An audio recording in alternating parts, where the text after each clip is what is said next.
Crazier Taylor Swift thlak nilo Taylor Swift hlak Crazier tikha home cover dingani martongin lo ngai ti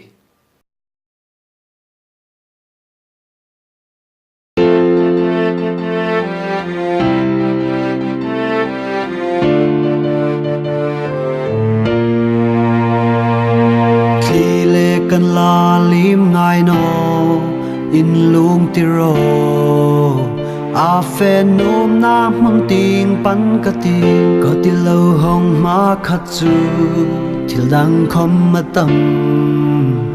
hmang ka la ngai no vuong ka lo tum hlak sienkhawm thlak nei no hawng in langa iengkim thlak danglam ta Hnuoi thawk ka ke dawm kang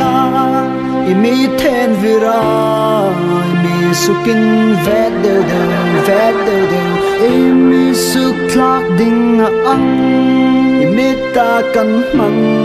imi sukin vet de